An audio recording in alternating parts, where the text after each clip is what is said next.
અ, જામનગર જિલ્લાના police station વિસ્તારોની અંદર અવારનવાર થતી ઘરફોડ ચોરી અનુસંધાને માનનીય રેન્જ આઈજીપી શ્રી અશોકકુમાર યાદવ સાહેબ દ્વારા એલસીબીની ટીમો તેમજ જિલ્લાના પોલીસ સ્ટેશનને અવારનવાર ઘરફોડ ચોરીઓ ડિટેક્ટ કરવા માટે સૂચના કરવામાં આવતી હોય છે.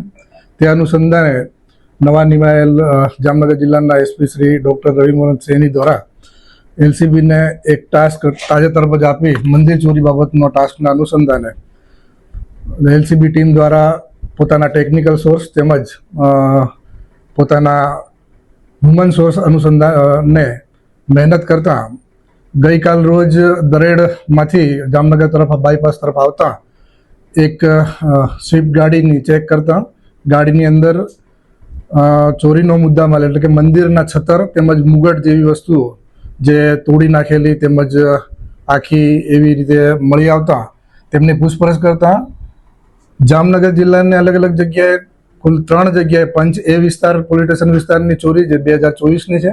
લાલપુર પોલીસ સ્ટેશન વિસ્તારમાં 2 ચોરીઓ જે ચાલુ વર્ષની અંદર ગુના દાખલ થયેલ છે. તે ઉપરાંત દેવભૂમિ દ્વારકાની અંદર ભાણવા ખાતે તેમજ ભાયાવદરની અંદર પણ 2 ચોરીઓ કરીને કબૂલાત કરેલ છે. આ તમામનો મોટાભાગનો મુદ્દામાલ પોલીસ દ્વારા રિકવર કરવામાં આવેલ છે.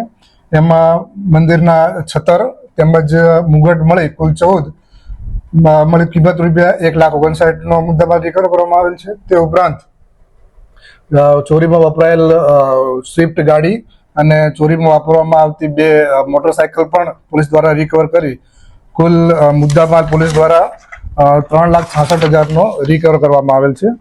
આ કામે અત્યાર સુધી પોલીસ દ્વારા કુલ 4 આરોપીની ધરપકડ કરવામાં આવેલ છે.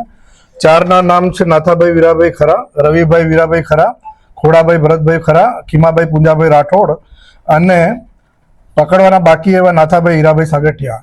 આ કામગીરીની અંદર એલસીબી પીઆઈ વીએમ લગારિયા તેમજ સાથે જ તેમની ટીમના પીએસઆઈ સીએમ કાંટેલિયા, પીએન મોરી તેમજ એલસીબીનો સ્ટાફ ભયપાલસિંહ, અજયભાઈ વીરડા અને સુમિતભાઈ સિયા અને કૃપાલસિંહ જાડેજા નાઓએ સખત મહેનત કરી આ અભિનંદનને પાત્ર કામ કરેલ છે. અને આ મંદિર ચોરીને સ્પેશિયલ ટાર્ગેટ બનાવવા ટીમને ધરપકડ કરવામાં આવેલ છે અને હાલ આ લોકોને પૂછપરછ ચાલુ છે. ભવિષ્યમાં પણ આ સિવાય અન્ય કોઈ હકીકત જણાશે તો તે બાબતે પણ આ લોકો વિરુદ્ધમાં કાર્યવાહી કરવામાં આવશે.